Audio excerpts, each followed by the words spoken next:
I'm not trying to make my kid into my image. Yeah.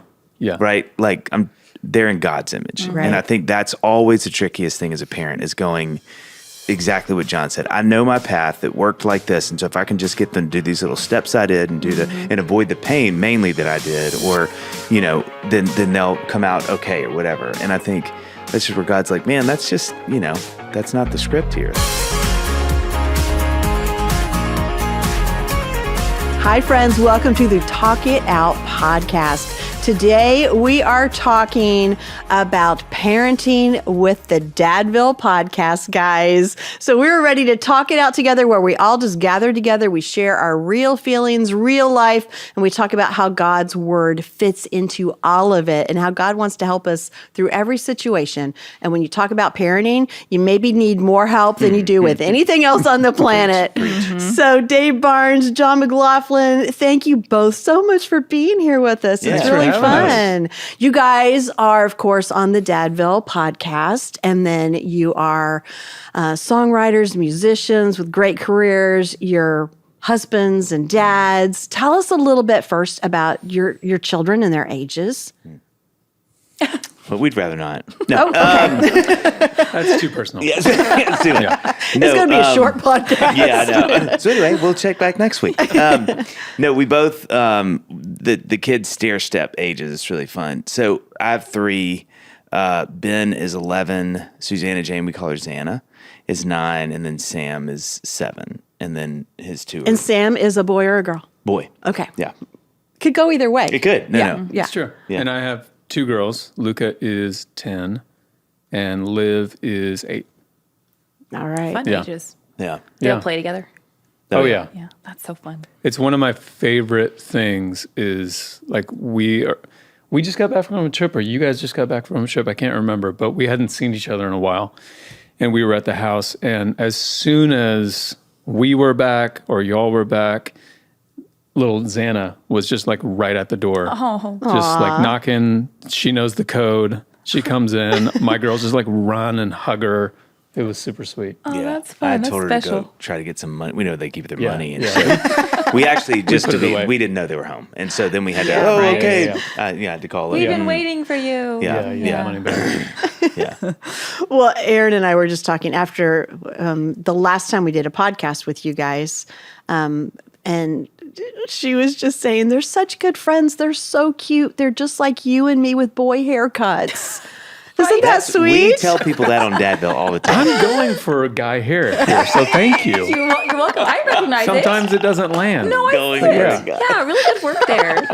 You all finish each other's sentences Yeah. the way that Ginger and I do. It's Yeah. real sweet. Yeah. Yeah. Well, I mean, y'all know, it's like when you've done something like this for long enough, you really, really, really do start to go, I know what they're about to say. I know the story they're about to say, or I know by their face, they want to change to, a different, whatever it is. So you do get to where you're kind of like, Or, oh, not that story again. oh yeah, here we go. We're not happy. We should pivot. Yes. Yep. Look at me over here. Look at my face. We're pivoting. Oh yeah, there's plenty of that. Yeah. Well, we are going to talk a little bit about parenting today, and I'll tell you the joys a little bit of I have 2 grandchildren. Wow. So they are 3 and 4, and it's so much fun. And it's so much fun to see your children suffer for their sins. The way I told you. as they have children who do what they do. No, there's no Yes. suffering involved. It's just so much fun. But our 3-year-old little boy, he does not like to go to bed. It's not his favorite thing. It makes him very unhappy because like I have, he has FOMO very badly. Oh, yeah, Doesn't yeah. want to miss Yeah. out. And I completely get it. I understand. So during the day, my daughter had just mentioned, because our grandson has this fabulous curly head of hair. It's glorious. And she said, you need a haircut. And he's at the age where he will argue about anything right now. If you say the sky is blue, he will say it is not. Right. But anyway, she said, you need a haircut. And he said, I do not. And that was the end of the conversation. You think no big deal.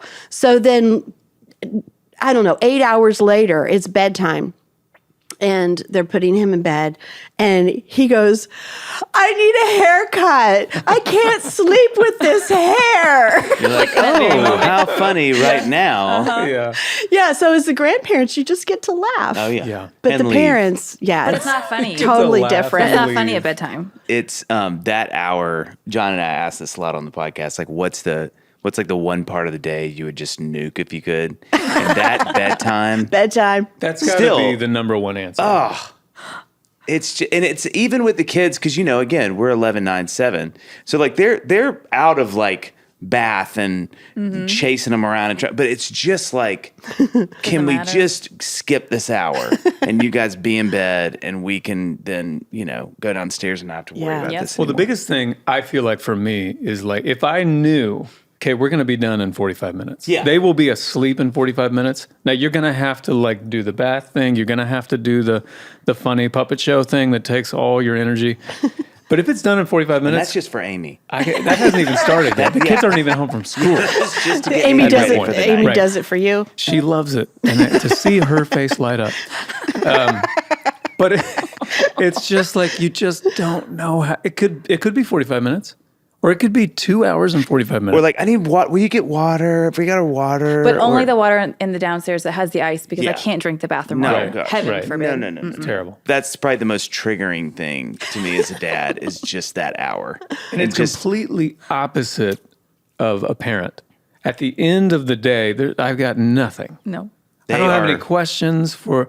I could be doing something really important at 6 a.m. and I don't know where. Whatever. We'll figure it out in the morning. I don't have the strength to ask the question. And they are just at the height of their creativity. How could I prolong this conversation in a genuine, earnest way? Yeah. Yeah. That's when they start asking about theology, Yes. faith, Yeah. Oh, Yep. yeah. birds and Anything bees, to everything. stall. We started Anyway. in Genesis the other night. Caden was like, so let's talk about like how the stars work and like what's their purpose. And I was like, this is so important. We should talk to Dad about this in the morning. I was so proud of you didn't take the bait.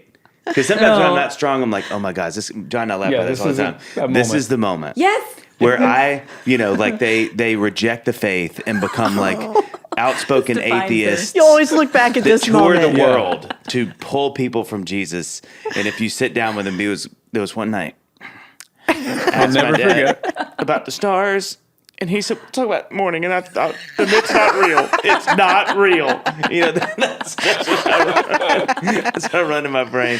So I'll bite some nights. So I'm like, know. okay, lay down. So son, the way that we know God is real, and he's like, like evil smile.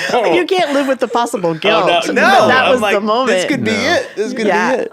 Are your children very different? Are all of your kids very different? Are they similar? No, they're pretty different. I mean, which has been fun because I feel like that's really come to light in the last like 2 or 3 years. Each of them have really grown, and this is the age where they do that, where Yeah. they've really grown more into their personalities. But that's been really fun because, for a while, they're just kids. They're just like little bitty things running around doing all the same things. And then, over the last 2 or 3 years, you kind of see their little personalities. And I don't want to play that anymore. And Xana's like, that's not fun. And you're like, oh, okay. Okay. Like, Luca's got some game she's really into or whatever. And it's interesting now that they're, like I said, my girls are 8 and 10. And so Livy, our youngest, she's going through, like, she'll have the same second grade teacher as Luca had, So it's like she's really going through the same experiences at the same school with the same teacher. And Yeah. all these experiences that she just handles so differently. I mean, we only have the 2, and they are so different. It's crazy how different they are, in kind of hilarious ways. And it's so funny seeing what, like, Luca will do something or say something or be worried about something in a certain way. And I'm like, oh, sweet girl, you got that from me. I'm so Yes. Oh, sorry. yeah. When you Yeah. see those things. Oh, Yeah. yeah. Yeah. That's- And you remember, like, oh my gosh, when I was 10, that I went through that thing. Yeah. Like I went through this phase where I was whatever it is, Yeah. Well, Joyce lived with a lot of that and had a lot of that experience of her kids being very different. So we're going to listen to a little bit of a clip from a teaching from her talking about parenting kids that are really different. And we'll come back and we'll talk about more about it. I used to get so frustrated at Dave. So frustrated at my kids. I was mad at one of my kids because they were just like me, and I didn't like that. Because they were always trying to control me and buck up against my authority. That was my oldest son. And then my oldest daughter was lazy and sloppy, and I didn't like that. And my younger daughter was an extreme perfectionist, and I didn't like that either because she was so...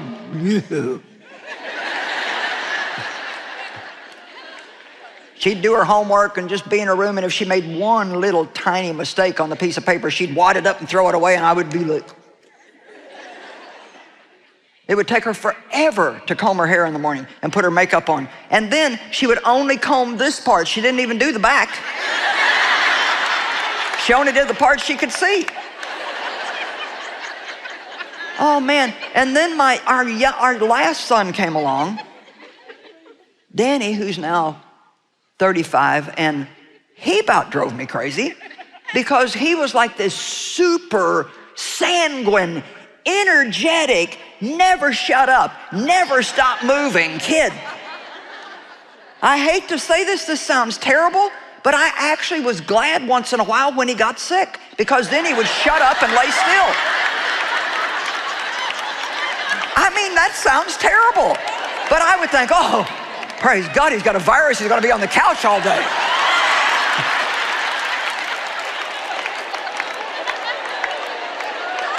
Does anybody else in the building have a kid with that much energy that you just think,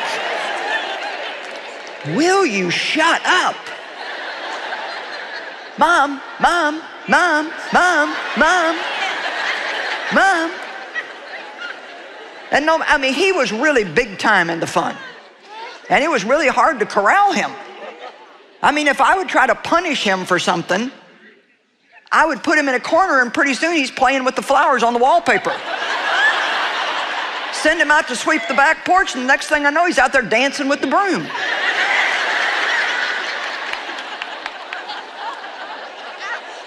So I got these 4 kids, and they're all different. And I'm trying to change this one, trying to change that one, trying to change this one, trying to change that one, trying to change Dave, trying to change myself. Does anybody get the picture? And I was like, oh, I was so thankful when I finally realized that I could not do that, but God could make each one of us to be what He wanted us to be if I would put my trust in Him. Some of you have got some projects that you need to give up on, and you need to turn them over to God tonight before you leave this building. And then you know what's left to be done? You might be able to enjoy your life. Come on. You might actually be able to enjoy yourself while God's changing your husband. You say, well, what if he never changes? Well, then I guess if he never changes, you'll just trust God to give you enough grace to put up with it with a smile on your face. You want to know the truth? Dave hasn't changed much. Well, he hasn't. He still does all the things that used to aggravate me. But now, lo and behold, God changed me. And now I don't care. I mean, it's true. That's a challenge as a parent, is not to try to always be changing your children into what you want them to be, to be more like you, to be less like you, to be more or less like your husband or whoever else. But we all have these ideas of who we think our kids should be. Have you guys found that challenging? I know they're getting older, and you're starting to see Dave, that. You've got a lot of make that joke. I was literally going to make that joke if you did. Yeah, I mean, I think that I have learned through doing this podcast and talking to smarter people that a lot of my anxiety around that comes from, if they're different than how I was, that is uncharted territory. Yeah. And I don't know how to navigate that.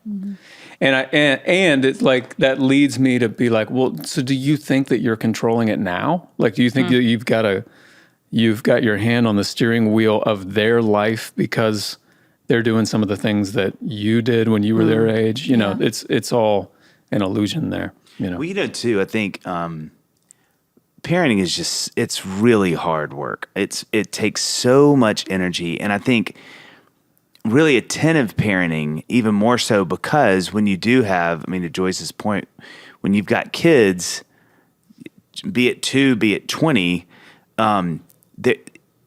what I 20 feel like is a lot. I 20 just is was too gonna throw many. that in That's, I'm going to be there. honest. If you have that many, maybe Talk talk about to somebody anxiety. about it. Maybe think about why you make decisions like you do. Just do some homework there. Do some work on yourself. But you know, I think I remember talking to my parents about this. Like they were saying that when they came up, this sort of the way that parenting was taught was you kind of had a system that you put over the kids. And every kid went into this one system, whatever that was. Like I remember mom and dad talked about first call, come. So it's like if they said Dave and I didn't come there, I had a consequence. Like, so that was like one little ideology. But you know what I think people now would say in the same space, in the same sort of Christian parenting space, is like that doesn't work because your kids are different. So one thing so let's say your first child does really well with it because they're very diligent and studious and they want to please you more than any other children do. You're going, I'm crushing it and this system is the best.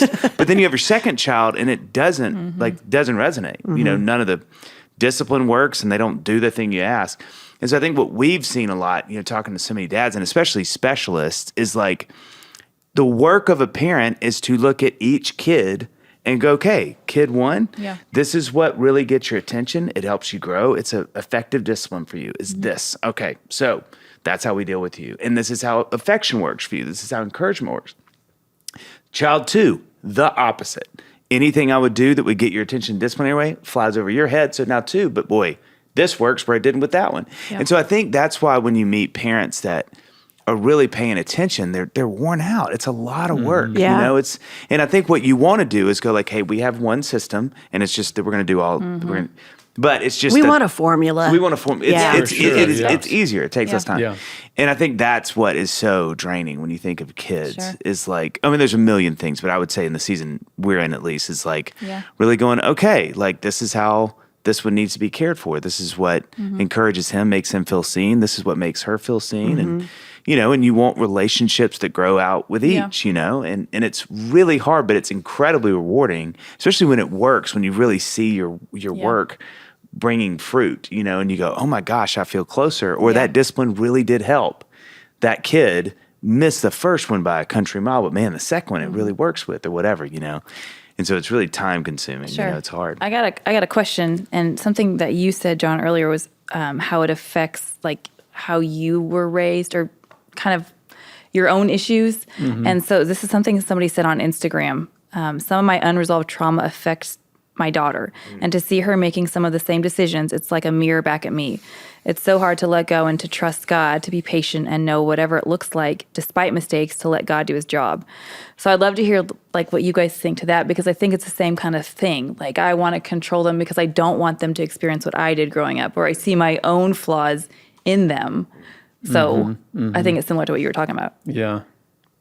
I mean, it gets tricky really when you dive deep, when I think about how Dave and I have said this many times. I mean, you want, as a parent, you want to spare yourself from pain, really. And that's why having kids is so scary, is because now your heart is just outside running around in the world and you're like, I'm going to die if anything happens to these girls. Yeah. But when I think about, I mean, of course you want to protect them, and there is a lot of that of course is useful and good. But there's so much that I have learned. It's not like you grow up and you learn a bunch from successes. I mean, we learn from mistakes and we learn from failures and we learn from pain. Yeah. Way more than we learn from the victories, I think. That's true. And so I think I don't know where that line is, and that's, to Dave's point, that's why it's so exhausting being a parent, because it's different for Livy than it is for Luca, and it's different than it is for me and my own personal, you know, journey and all that kind of stuff. So it's tough because you're just signing up for pain, you know, and worry and the unknown, and you just gotta, as much as you can, you just gotta try to let it go and give it to God. But it is so tough. Well, you know, too, I think we had someone say on the podcast once, you can only take your kids as far as you've been yourself. And so I think to your point about the Instagram comment, I think that's why it's so important that we do our own work, which gets a little tricky in today's world because it sounds like, I really have to focus on me and just kind of, I'm in a season of me. But it's true. Like, I think when you think of our heart and our soul, like we have to care for it well. And we have to know why we work like we work. And Jesus has to be a part of that journey. He has to lead that journey. But we have to do that because what happens is we get caught in these cycles. I would say in the season we're in, you don't see it anywhere more than the athletic field, literally. Like if my kid is playing soccer, this is so terrible. But like there's just so many times I want to walk over to dads and go, hey man, he's not going to heal your kid wounds. Like, you know what I mean? Like you making your kid be good at something is not going to take away the pain you suffered in your life, right?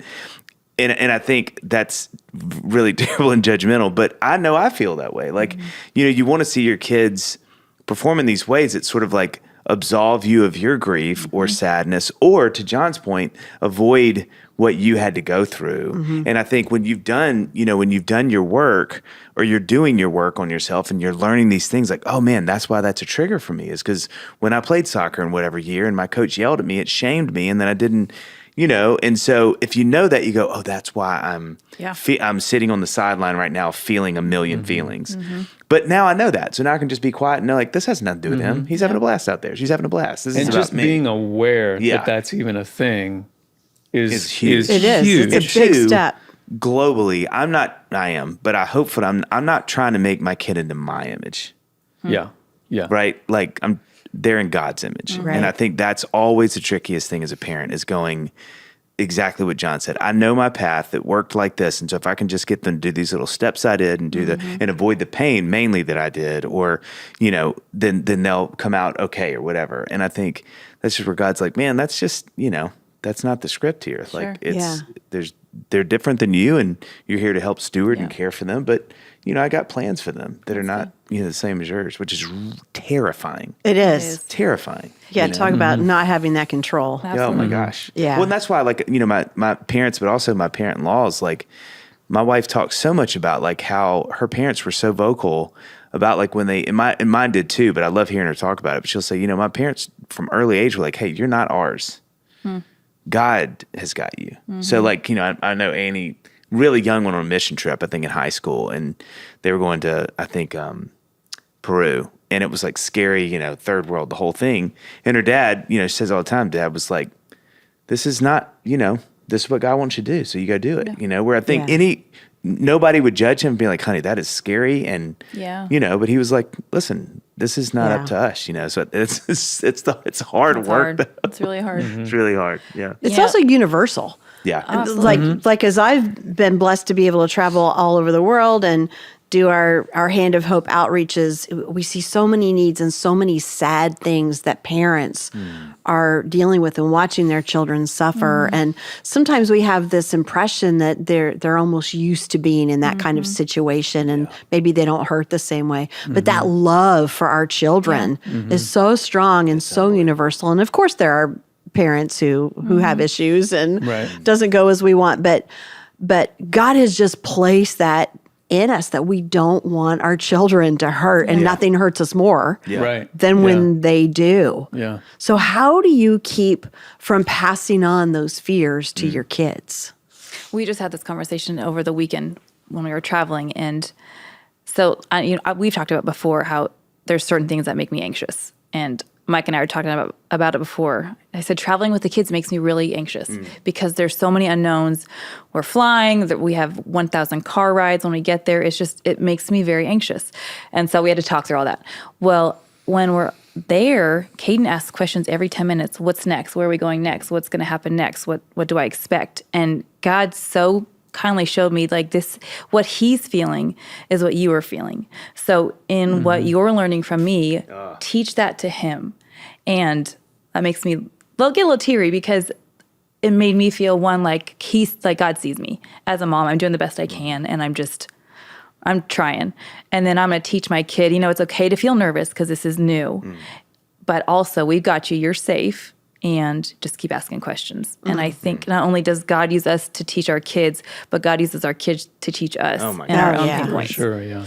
What Yeah, else? I mean, I think just knowing again that it's a thing, just knowing, I mean, it's one of the biggest things that I've learned in doing this podcast. And I think it was our third, fourth episode. We had this guy, Stephen James, on, and I was telling him this story about taking Luca, our oldest, to school for the first time. And all the parents were like in the cafeteria at this meeting, and I could see all the kids out in the field, and they were supposed to be playing. And I could not pay attention Playground. in this meeting. Yeah. And The field. it was a field. We don't know who owns it. It's fenced in. Plowshare. The barbed wire. It was a hurts for cornfield. We minute, couldn't but see the then- children.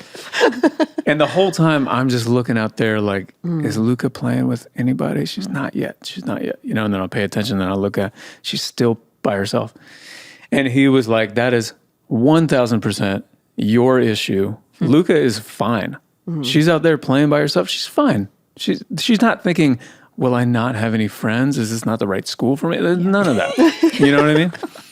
And so that to me was just one of those moments where I'm like, that was my introduction into even just the idea that the things that I see as being my kids' issues are 9 times out of 10 just my issues that I'm bringing on to this scenario. And when you were talking about your son worrying about like what's next, what's coming next, I think it takes a lot of energy. I mean, when it happens at the end of the day, you're only seeing the symptom and you're dealing with the symptom. Yeah. Right now, our daughter is really worried about weather.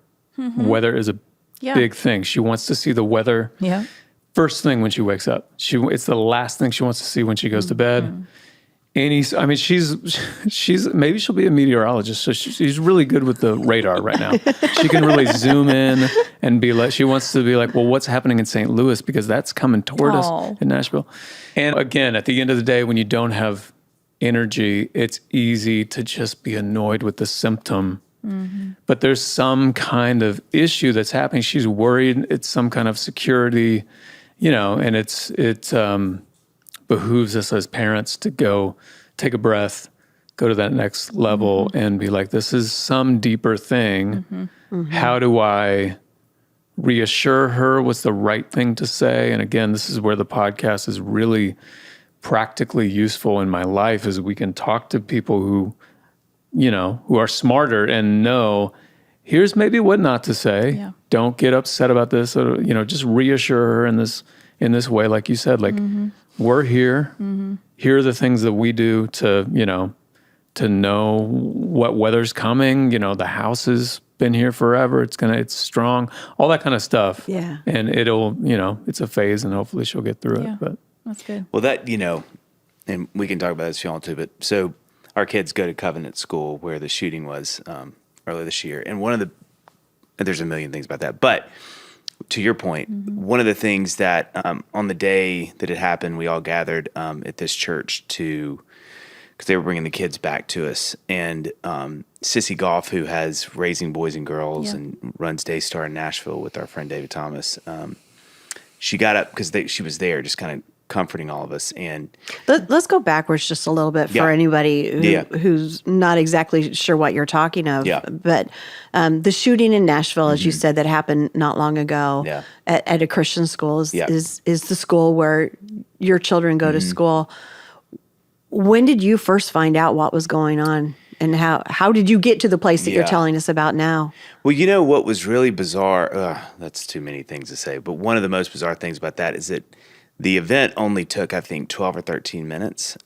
So it was a weird space-time continuum thing that morning because we were all learning and it was done, but I don't think a lot of us knew it was done. So it was a weird, everybody speeding toward this. I was in a right with friends and my buddy was like, hey, your wife, I think, is trying to call you. You need to call her. And so, because his wife knows my wife and she was like, you need to get Dave. And so I called her and she's hysterical and says there's been a shooting at Covenant and we don't know anything. And so, of course, I'm, flying to the church. But But it had already been, so it was weird because we're all going like, is it happening? And it had been like, this was probably 10:35, 10:40, and it had happened at like 10:12. But you're naturally in a panic. Yeah, so it's awful, and everybody's freaking out. Nobody knows what's going on. But one of the things that was helpful that morning as we were waiting for the kids was Sissy Golf got up and said, listen, when you get to be with your kids here in a minute, you're feeling a million things. They're feeling a million things.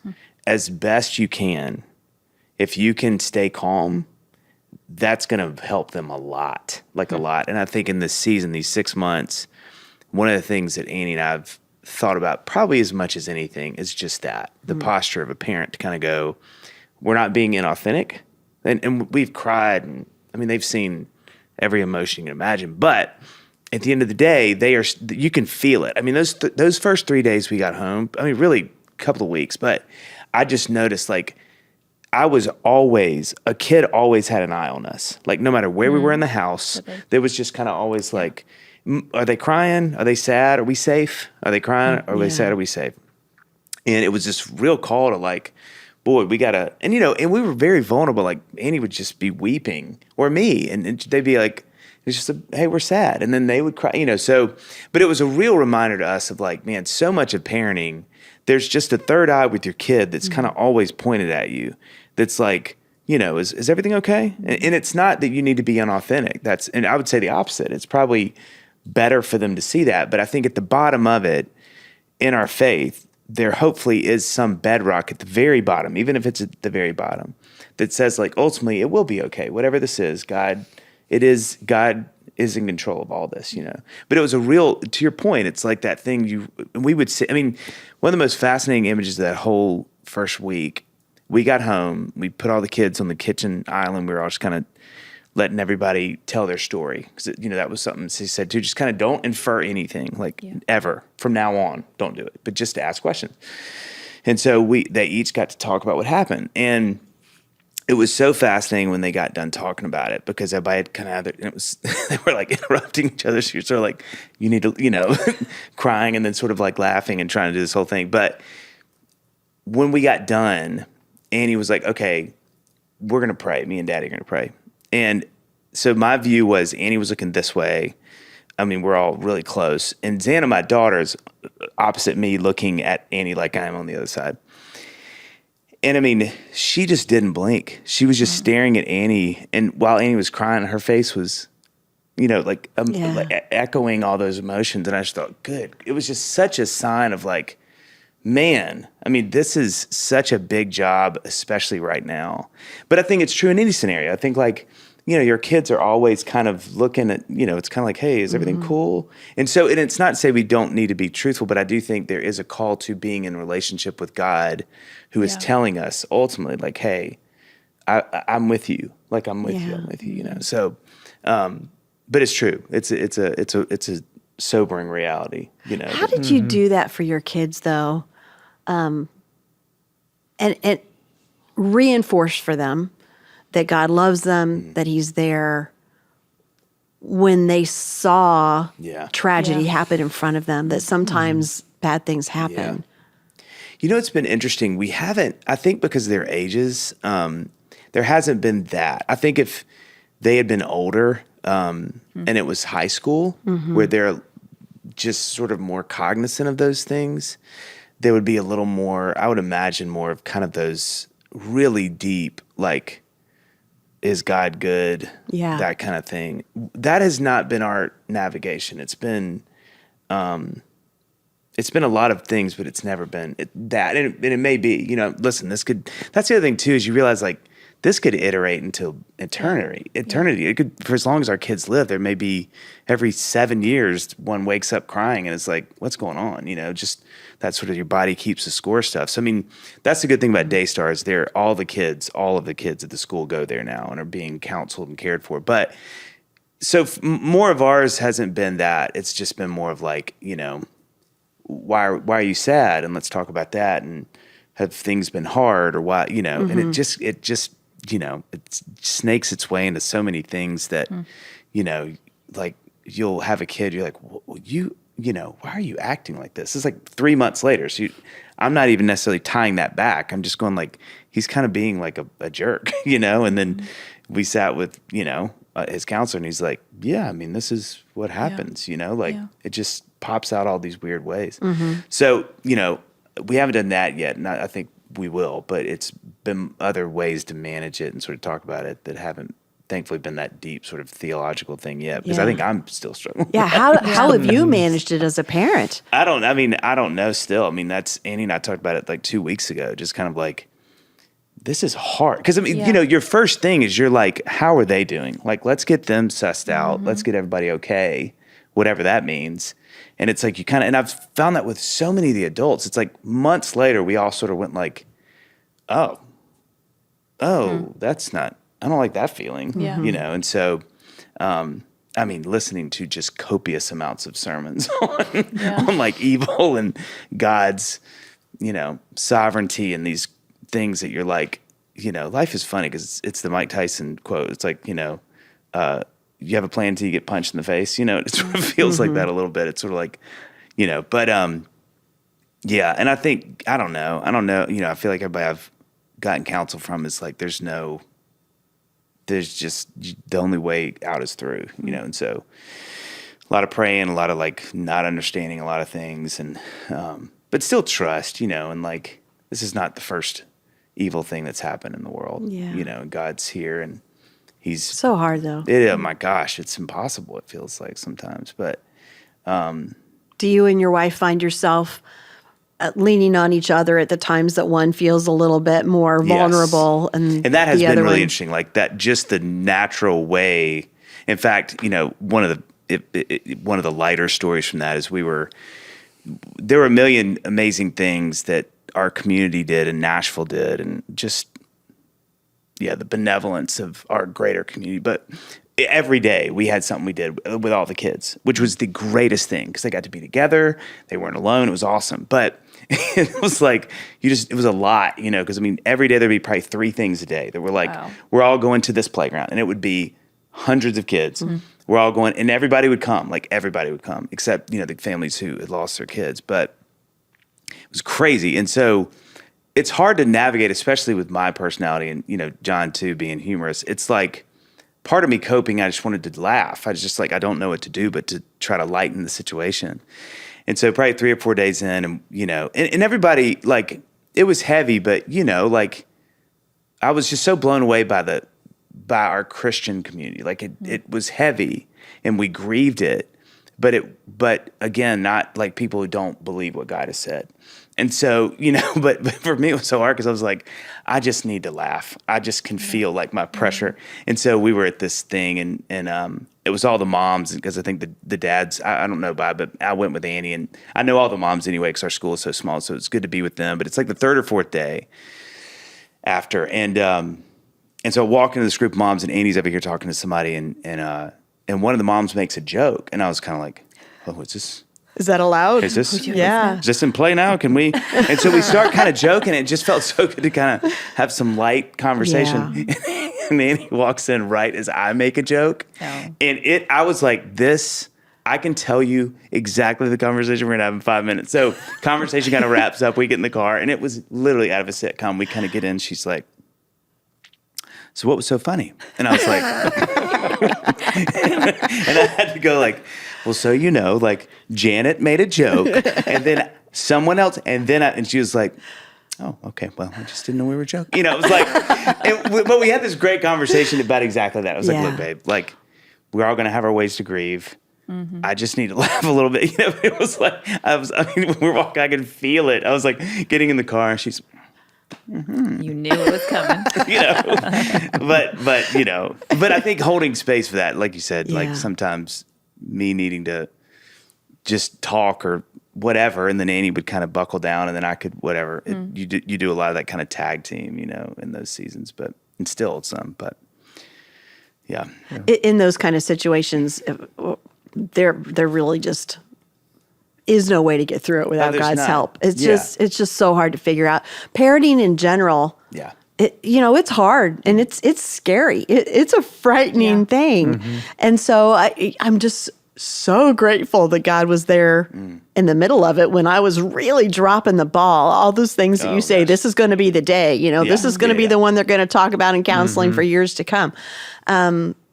Now that our kids are adults, you have that benefit of looking back and say, wow, God, you were so good to me when I could have really jacked those kids up really good, So it is one of those things, just trusting a God that you don't always understand.